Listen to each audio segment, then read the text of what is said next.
Welcome back to Asinine Radio, a weekly podcast where we talk about music, and, well, that's pretty much it. So, let's go!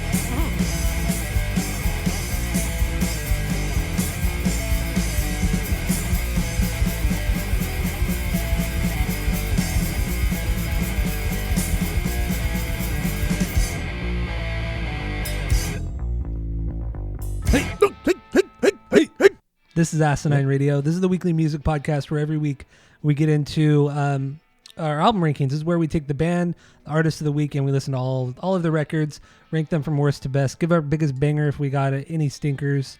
But before we do that, we get into our 6 degrees of Tom DeLonge. That's where we connect the band of the week to our boy Tom DeLonge. Pod talking is so hard today. And this week we are doing Muse, so we're going to be doing all 9 of their records. And yeah, my name is Tyler. Way out there, hundreds of miles away, is Jeff. While you're listening, go to Spotify and Apple Podcasts. Give us 5 stars. All the social media is at Asinine Radio. And let's get right into it. Let's get into the 6 degrees of Tom DeLonge. Did you do anything this week? I didn't. You did or didn't? I did. Oh, you did? Okay. I did. Well, what do you got? Did you do one? I do. I have one. Okay, good. So I have one. Try to make it a little fun, and I found out something, and it's interesting. So here we go. Matt Bellamy. I bet you that's what they called him in school, huh? They said, Blimey, Bellamy. That's probably what they did. I just made that up. They sounded just like that, too. Matt was engaged to Kate Hudson. How? Kate that's right, yeah. Kate was in Almost Famous, as was Zooey Deschanel. And here's where we get fun, right? One of Zoe's first gigs ever was starring in the music video for She's Got Issues by The Offspring. Really? Dude. Wow. Was she in that video? She's the main girl. When you watch the video, like, there's a main girl in the video. It's fucking Zooey Deschanel. I don't remember that video. I know we watched all their music videos that one time, but I don't remember that one. It's incredible. I when I saw it, I was like, no fucking way. It was the first music video she ever did. And it was like her first venture into music, and it was one of the first like acting gigs that she ever had in an Offspring video. And do you watch it again? And it's like, oh, yep, clear as fucking day. There she is. She has a look, that's for sure. I was kind of blown away. I cannot believe that. Yeah. So I don't know. So yeah, so Zoe to the Offspring, and Offspring, Adam to Tom. Adam to Tom. Okay, that's a good one. I like that. That was fun. I have a fun one too, kind of unconventional for us, but the manager, or he's either the manager or the tour manager of Muse. His name is Dominic, and he is married to Tom DeLonge's sister, Carrie DeLonge. Really? So yeah, yep. Oh, look at that. So that's a fun little fact right there too. That's a fun little fact right there. That's my 6 degrees of Tom DeLonge. Wow. But yeah. Anyway, that's all we got for that. Let's get into the album rankings. Like I said, we're doing Muse. And we're going to rank all 9 of their records. We're not doing the comps. We're not doing the live records or the EPs. Just the barely got through these, so let's keep it simple. Let's just okay. I mean, we're in Britland season right now. So yeah, we started with Coldplay last week. There's no way you like this less than the Coldplay stuff, right? That is correct. Okay, got it. So yeah, what's your least favorite Muse record? What's your number 9? Here is the only record by Muse that I thought was absolutely horrendous. Oh, no. And that's Simulation Theory, their 8th record, 2018. Okay. This record is fucking garbage. This is a bad electronic new wavy album, but it's an even worse Muse album. Why they chose this sound and went full blown into it, I don't know. I guess I respect like them diving into it head first, but man, I fucking hate this sound from any band. Especially Muse, because they cannot pull this sound off on an album. They can do songs here and there that sound fine. They can incorporate electronic things into their music fine. But woof. I didn't finish this one. Really? You did not? Didn't even finish it. And fun fact about this one, the first trade-in that we ever got for our record store was by like some homeless guy who had a box full of records, and one of them was a deluxe version of Simulation Theory. And we still have it in our store. And it's like $70, and I couldn't remember what record it was after doing the listen through. And I was like, we have a Muse record. I wonder. I hope it's the one that I that I think it is, but it ended up being this one. I was like, of course, it's the fucking one I hate the most. God, I hate this record. I really do. Yeah, this is my number 9 as well from 2018. It's not only it's just boring. It's more boring and forgettable than anything else. They really like went down that electronic pop realm, and it didn't work for them. I just thought it was extremely boring. It was a long record. It was like over 50 minutes long. Yeah, way too long. I agree with everything you said. I would never ever go back to this. There was no reason for it. It's just not good. Not good at all. Simulation Theory. It's my number 9. Garbage. So what do you got for number 8? All right, number 8, Will of the People, their latest record, the 9th, 2022. Okay. Man, I'll tell you, I went into this Muse with just absolutely zero expectations, and I thought I was going to hate everything. And at the very least, I was entertained because these guys do some wild shit. And Yeah. I was impressed by how wild they get. And this record's pretty wild.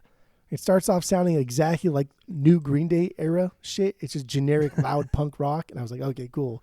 I see what you're doing here. This is garbage. And then immediately transitions out of that and gets into this like loud electronic shit.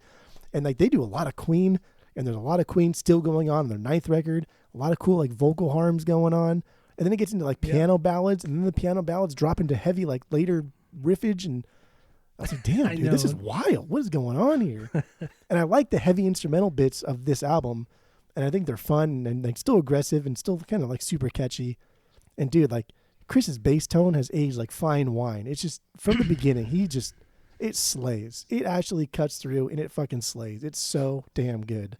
Now, I don't have a banger on this one because I still don't like Matt's voice. And vocally on this one, nah. You know what? Not on this one.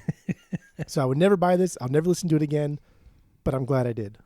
That's okay. That's something. My number 8 is Drones, 7th record from 2015. This is them trying to I feel like this is them trying to throw it back to the Black Holes and Revelations, the Resistance record.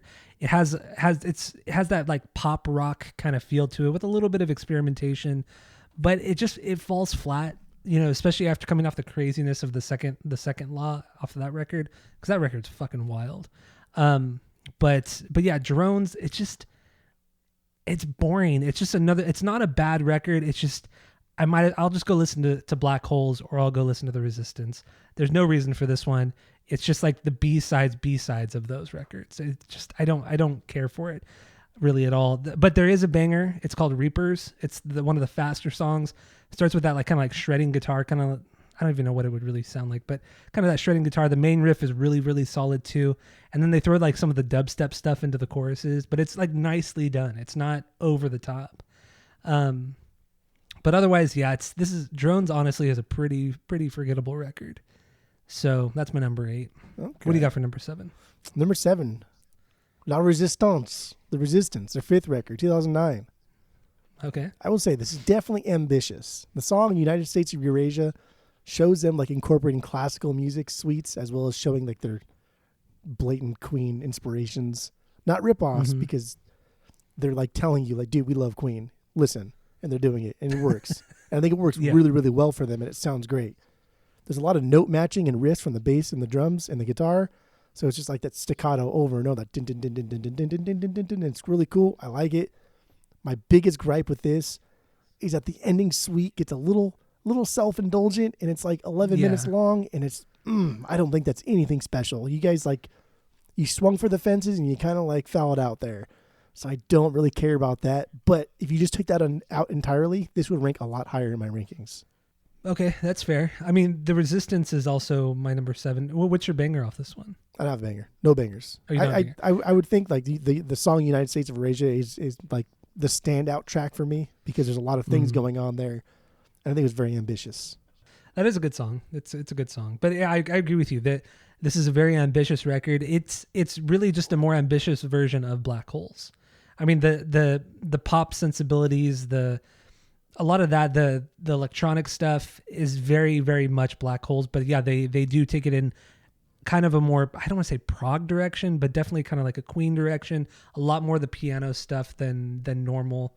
And I mean, it's cool. I mean, this is definitely seems like it's more of a concept record. but it's a little bit too long. There's too much piano, honestly, for my liking. I don't think it's that great of a record. It's good. I mean, it was a fun listen. It was a good listen through, but I mean, I don't think I'm ever going to go back to it outside of my banger, which is the title track, The Resistance, just because I love that chorus. I think it's one of the better songs that they've ever done. I really, really do love this song. And also that bass line in the chorus. Oh my God, it's so friggin' good. But it's also like a straight up like modern, like 2009 new wave song. So they really show their influences on this record, and this particular song. So yeah, The Resistance is my number 7. What do you got for number 6? The Second Law, their 6th record, 2012. This was wild too. And then coming off The Resistance, dude, there's just like so much different ideas floating around here. Again, we're doing the Queen thing, and there's a lot of Queen in this band overall, even from like the beginning. But some songs here sounded like good, heavy Foo Fighters. And then there's like some of the more bizarre orchestral arrangements. And they did it better here because they didn't do like the full sail, like sweet thing. It was just kind of incorporated, sprinkled in here and there. And then we get to like the dubstep part, right? And it's just like, what the fuck is going on here? What is happening? I love it and I hate it at the same exact time because some of it's so bad, but it's so fun. But it is long. It's long, and I don't think it keeps like the energy or my attention long enough to be like a great record. So yeah, that's where it sits here. Liquid State. This is the song that sounded like it was Dave Grohl singing and Queens of the Stone Age playing music. Like that's exactly what it sounded like to me. Yeah, I know exactly what you're talking about. That's good. I liked it. It's good. It's a good record. Yeah. So my number 6 is Showbiz, first record from '99. This is kind of a wild record. It's very heavy in moments. It's what am I trying to say? I don't think it's a very cohesive album. It's a really good album, but all the songs kind of bleed into each other. There are a lot of really, really great moments. Everybody shines. Matt doesn't do his falsetto as much on this record. It's just a very raw sounding Muse record. Not that it's raw sounding, just it's raw for them. But I don't know, Showbiz, I've always really wanted to like more and more, but there's no particular song or part that really sticks out to me. Oof. So you obviously ranked this one pretty high. Ooh. But yeah, Showbiz, baby girl. It's a good record. I think I would just need to spend more time with it, honestly. And I've listened to this record a lot, but I don't know. I can't explain why it doesn't hold my attention. So okay. That's my number 6 is Showbiz. All right, that's okay. What do you got for 5? Number 5 is the album of the week, Absolution. Oh man, loser. All right, my number 5 is Black Holes and Revelations, 4th album from 2006. This is a good experimental extension of Absolution. They were doing a lot of cool stuff on that record, but then with this one, they're incorporating more instruments, different kinds of arrangements. It's more of a bigger sounding grand record than Absolution was. I feel like this is what they were trying to do with Absolution, and they perfected it with this record. I think this is a great record. Also, one of my favorite songs of theirs, Knights of Sidonia, which is just such an incredible song. It's so not full of them. They're not full of themselves. It's pretty. They just decided to yeah.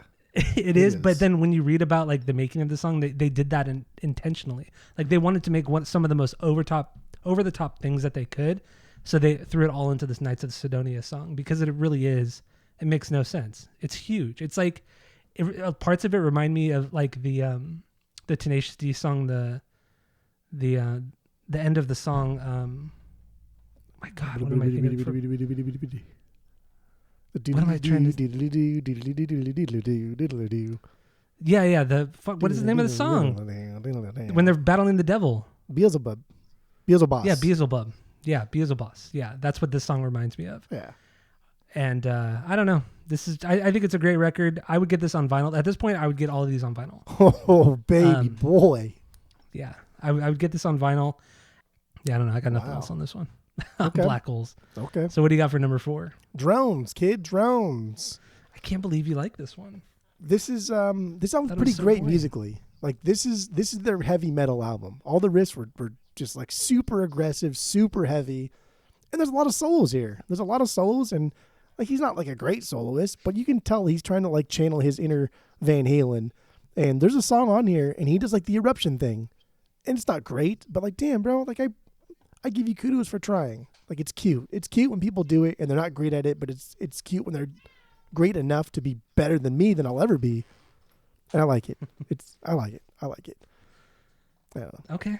But like Matt makes this unlistenable for me, so.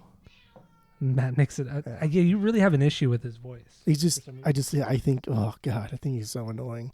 But Reapers is also my biggest banger here. Dude, Reapers has a lot of fucking cool parts to this song.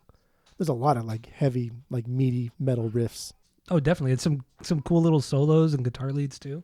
It's a good record. It's so good. Yeah, a record as a whole. No, I think also coming off of the Second Law, it like I said, it falls kind of flat after the craziness of that record. Okay. But whatever. My number 4 is Will of the People, their latest record. This one, I listened to this record when it came out and I didn't care for it at all. But for some reason, when I listened to it this week, I thought this record was cool, man. There's a lot of cool shit on here. Weird ass things like the You Make Me Feel Like It's Halloween. That's a weird fucking electronic kind of synth thing that they're doing. It's straight up fun. Just straight up fun. There's a really cool guitar solo in that song as well. And then arguably the heaviest song they've ever done is on this record too. Kill or Be Killed. I mean, just the guitar, he just absolutely rips it up on the guitar too. And that riff is super fucking heavy and kind of chuggy too. I think what I liked about this one was it sounded like they were trying to just make a fun record. They weren't trying to do a concept. They were just going in there and just doing whatever the fuck they wanted. And I liked it for how kind of carefree it sounds. I think I was really actually kind of blown away by this one. Okay. It was really fucking good.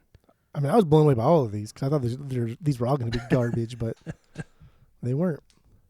And also with this one, like, because there's so much like 80s synth on this record, but they do it in such a modern way to where, it doesn't sound dated. It's just really good. I don't know how they did. I don't know what they did or how they did it. But they didn't make the synth stuff sound very, very cheesy. I think it's solid, man. Really, really solid. But anyway, that's my number 4. Sure. What do you got for number 3? Number 3, Black Holes and Revelations. Their 4th. And I like this record. Okay. They got back to their roots here. It's heavier music with Matt not being an obnoxious prick. He's not like the focal part of like the song. They're kind of like working his vocal parts into the music, rather than just layering him on top. So I like that. This album still has a stinker. The song Starlight, dude, that's a stinker. That is not a good song. Oh, it's fucking dumb. Yeah, it's fine. It's a pretty overplayed song, too. It is like a cheesy attempt at like, oh, we have a cool melody. Let's write the fucking cheesiest, single we could possibly write. And it's just, gross, nasty. But I agree. Nights of Sidonia. That's an absolute fucking banger. That's so a good, monster of a song. And they do have monster songs, and that is one of their monster songs. It is a perfect song. It's amazing. This record's good. I don't think I'd ever go back to it, but this record is good. That's fair. I love that the galloping part in Nights of Sidonia too. It works so well. And then all the music stops, and it's just that like wall of vocals that hit you. It's so good. It's so fucking good. It's all Matt. Right, just what we need. Fucking 45 Matts coming at us. That's exactly. Well, no, because the bass player sings a lot. What's his name? Chris, right? Yeah, all the good bass players. He sings a lot. Wait, is his name? I can't even remember right now. Chris. Are you lying to me? That's his name. It's Chris. Yeah, you're right. It is Chris. I just fact checked you, but yes, it is Chris. I'm telling you, all the good bass players are Chris. This is Chris Squire from Yes. Chris Skip, right? I was going to say Chris Davies. Or how do you say his last name? Is it Davies or Davis? I don't know. It's probably some English pronunciation that doesn't make you carry the one, just make any sense. Yeah. Davies or something. Davies. Davies. Oh, that's called cyberbullying, dude. There it is again. Dude. He says it every fucking time. He says you work it in every single episode, and it just happens. It just happens. Oh, I know. We can't help it. I hate that I do it now. I'm not doing it anymore. That's it. No more. Bullshit. You're gonna keep. You love cyberbullying. I do. Who doesn't? Come on, it's amazing. It's fun. I'm not doing it just because he said I do it. I'm not gonna do it. Oh shit! All right, my number 3 is "Origin of Symmetry," second record from 2001. I was surprised that I liked this one as much as I did. Every time I've gone back to it, I just thought it was cool, but I always loved Absolution more, so I'd always just go back to that. But "Origin of Symmetry," it's just like a more refined. It's way more refined than Showbiz, but they're still doing that crazy kind of off the wall rock music, like throwing in the heavy metal with the Queen stuff. I mean, this record is also kind of all over the place, but just not as, I guess, yeah, it's not as unfocused as Showbiz. Dang. I don't know. I really you like some bad Muse records. I will say that. Like the Second Law and Absolution. 3. Like you like some bad is my number Muse 3. records.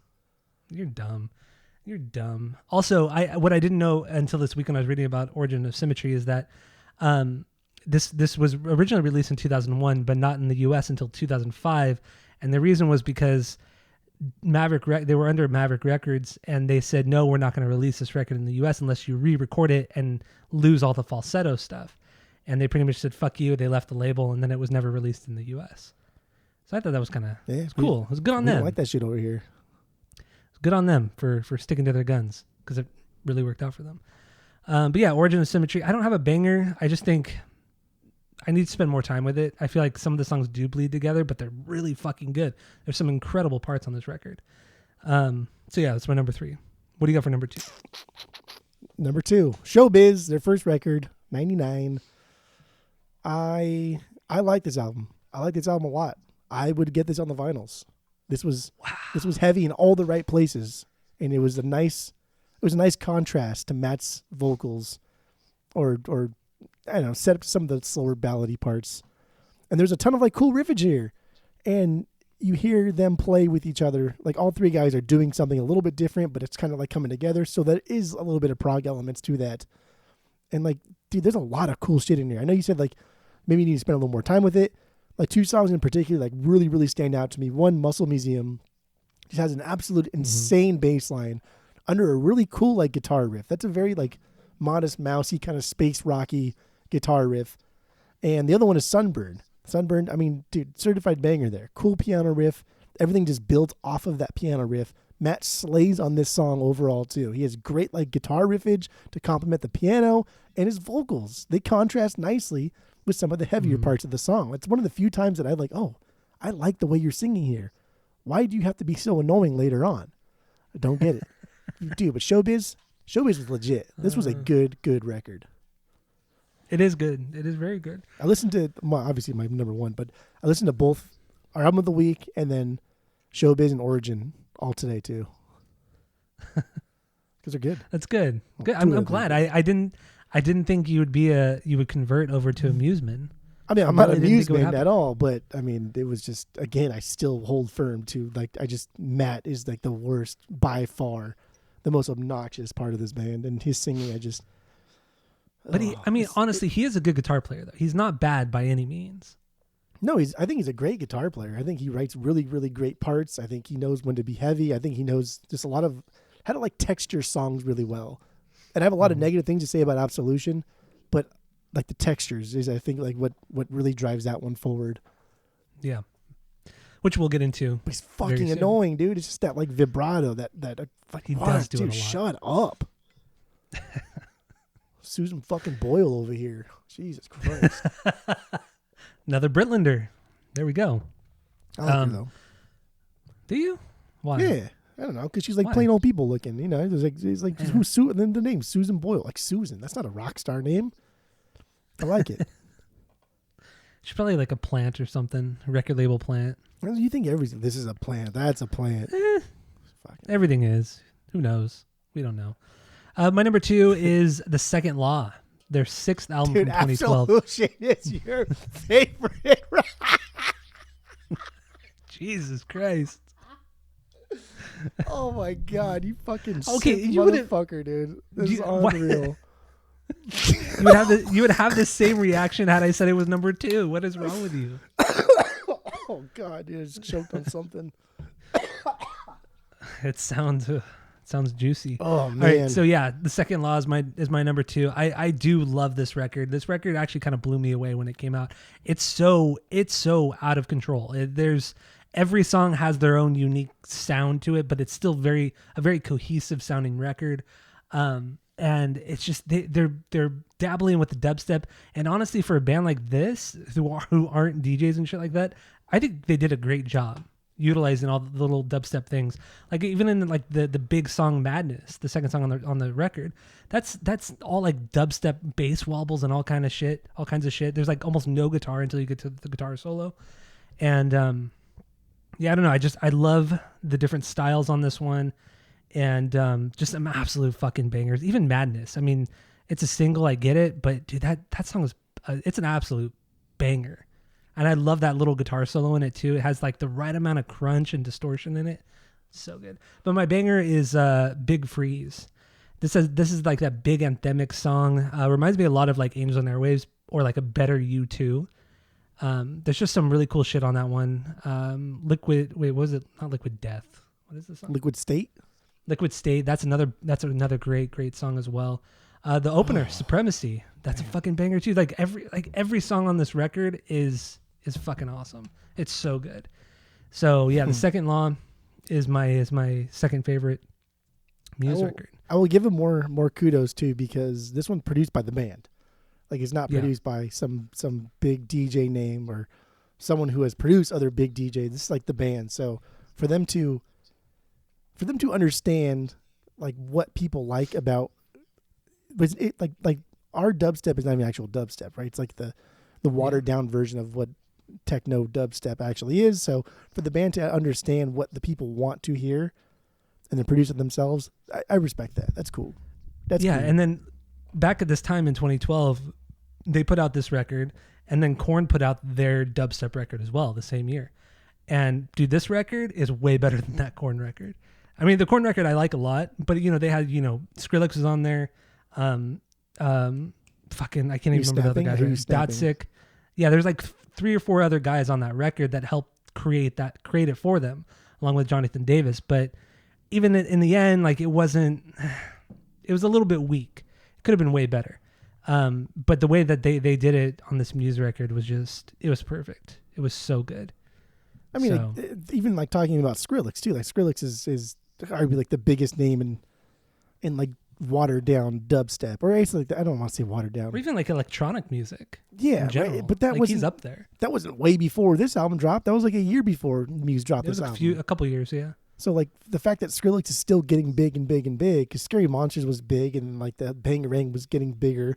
So Skrillex was still getting big and big, and then Muse dropped this album, and it's like, that's wow, dude, you're keeping up.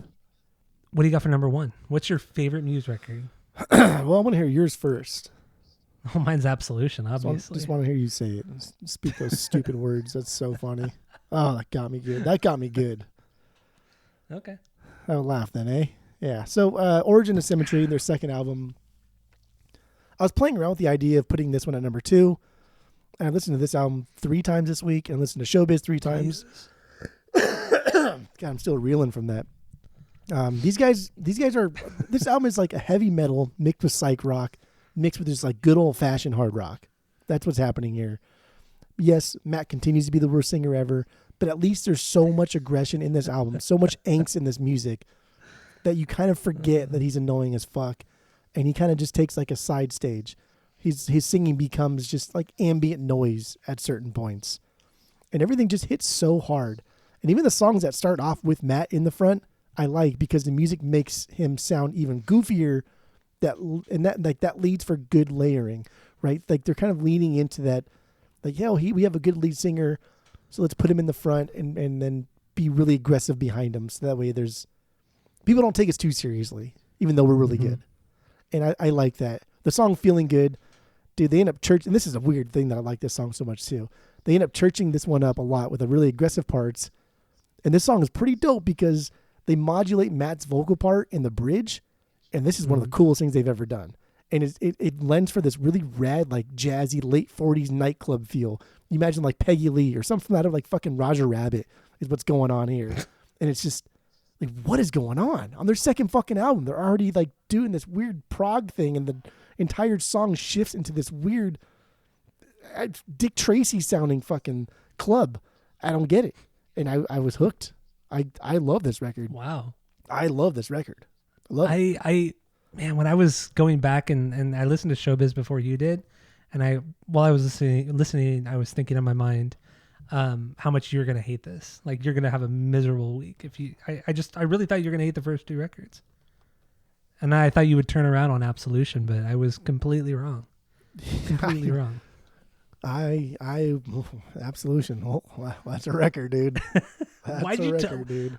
We could have done something else. We could have. I asked you like multiple fucking times. Oh my god! But you no, you didn't. You were Yes, I like did. beating around the bush. Well, because I don't want to But give away my album we should rankings do? yet. Oh my god! But there's plenty. Dude, I have plenty of notes for Absolution, good and bad. Okay. Mostly Okay. bad, but. All right. You're an And it's idiot. better that you like it the most, and then I just like who wants to do like a middle ground record, right? It's better that No, we do that's one true. that you love and I hate, rather than like we both like, oh, that's pretty good, yeah. Okay, that's okay. Whatever. Because Whatever, dude. Because they're stinkers on Absolution, dude. There are no. Okay. Anyway, we'll get into that in the next episode. But you got anything else on the rankings? Wow, that's it. That's all.